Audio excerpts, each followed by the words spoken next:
வணக்கம். தாய் வீடு பிப்ரவரி 2026. அடுத்தது என்ன?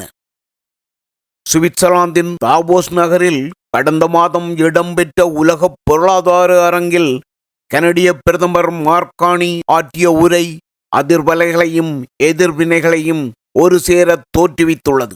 21ஆம் நூற்றாண்டின் தாக்கம் மிகுந்த உரை என அனைத்து நோக்கர்கள் பலராலும் வர்ணிக்கப்பட்ட கார்னியின் உரை யாவரும் அறிந்திருந்தும் யாரும் பேசத் துணியாத உண்மைகளை வெளிப்படையாக தெரிவித்திருக்கின்றது.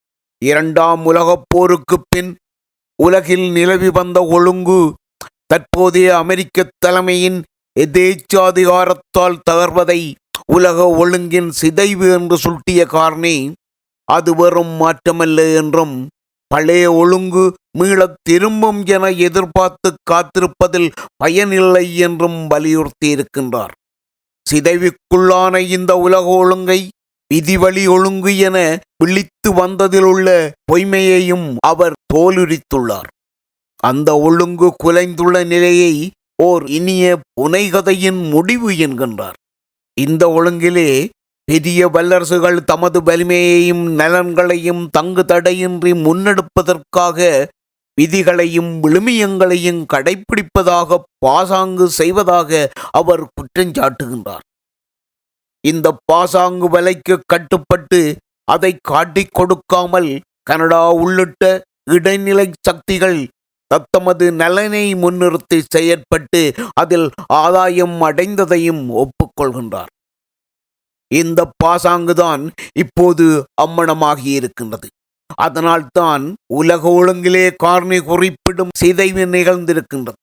உதாரணமாக, ஜனவரி மாதம் வெனிசுலா அதிபரை அத்துமீறி கைது செய்த ட்ரம்ப் அரசின் செயலை வன்மையாக கண்டிப்பவர்கள் 2011 லிபியா அதிபரை கொன்ற ஒபாமா அரசை விமர்சிப்பது குறைவு. ட்ரம்ப், ஒபாமா இருவருமே அந்தந்த நாடுகளின் எண்ணெய் வளத்தை குறிவைத்தே செயற்பட்டார்கள் எனினும் ஒபாமா சமாதான புறா போலவும் ட்ரம்ப் தெரிச்சண்டியர் போலவும் வர்ணிக்கப்படுவதன் காரணம் ஒபாமா அனைத்துலக விதிகளை கடைப்பிடிப்பதாக பாசாங்கு செய்து கொண்டு சில நேட்டோ நாடுகளை துணைக்கு அழைத்து கொண்டு கொலையில் ஈடுபட்டார். ட்ரம்ப் அனைத்துலக சட்டங்களை மட்டுமல்ல, தனது நாட்டு சட்டங்களை கூட மதிக்காது அடாவடியான கைது நடவடிக்கையில் ஈடுபட்டார். 2ஆம் உலகப் போரின் பின்னான 8 தசாப்தங்களிலே அமெரிக்காவினது மட்டுமன்றி ரஷ்யாவினதும் பாசாங்குடனான அத்துமீறல்களால் வரலாறு காணாத பாதிப்புக்குள்ளான பல நாடுகள் உலக வரைபடத்தில் உள்ளன. அத்தகைய பாதிப்புகளிலிருந்து இடைநிலை சக்திகளாக இருக்கும் நாடுகள் இதுவரை தப்பித்து வந்துள்ளன. ஆனால் இன்று சோவியத் ஒன்றியம் சிதைந்ததன் பின்னான ரஷ்யாவின் அதிகார பரப்பு மட்டுப்படுத்தப்பட்டுள்ள நிலையில் அனைத்துலக சட்டங்களை மட்டுமல்ல, தனது சொந்த நாட்டின் சட்டத்திட்டங்களையே மதிக்காத ட்ரம்ப் அரசின் செயற்பாடுகளும் அவரின் வாய் வீரங்களும் இடைநிலை சக்திகளை அச்சுறுத்த ஆரம்பித்துள்ளன. கனடாவை 51வது மாநிலம் என்கின்றார், கிரீன்லாந்தை கைப்பற்றுவேன் என்கின்றார், டென்மார்க்கின் இறையாண்மையை எள்ளி நகையாடுகின்றார். ஐநாவினது மட்டுமல்ல, நேட்டோவினதும் அங்கத்துவ நாடுகளான இந்த நாடுகள் முன்னொரு காலத்தில் எண்ணியிருந்தது போல் இப்போதும் இதை வெறும் வாய்ச்சவடாலாக கருதி தட்டி கழிக்க முடியாது.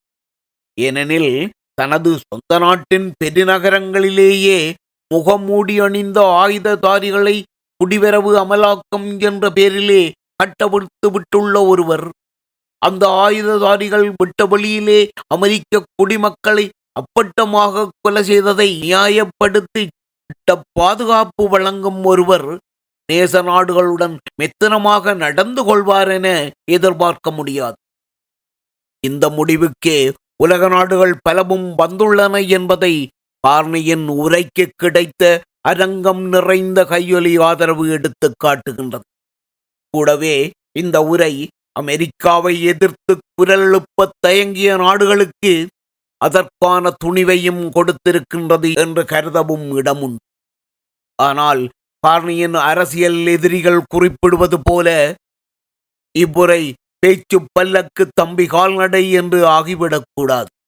புதிய உலக ஒழுங்கை எதிர்கொள்ள கனடா என்ன நடவடிக்கைகளை மேற்கொண்டுள்ளது என கார்னி தனது உரையிலே வெளிப்படையாக தெரிவித்துள்ளார். அவரது அறைகூவலுக்கு செவிமடுத்து ஏனைய இடைநிலை சக்திகள் கனடாவுடன் கைகோர்த்து முன்னேறுமா? அமெரிக்காவுடனான நெருங்கிய உறவை உதறிவிடுவதில் உலகில் வேறெந்த நாட்டையும் விட கனடாவுக்குத்தான் பாதிப்பு அதிகம். இந்த சதுரங்க ஆட்டத்திலே கார்னி அமெரிக்காவுக்கு வைத்திருப்பது செக். அது செக் மேட்ரா என்பதை பொறுத்திருந்தே பார்க்க வேண்டும். நன்றி.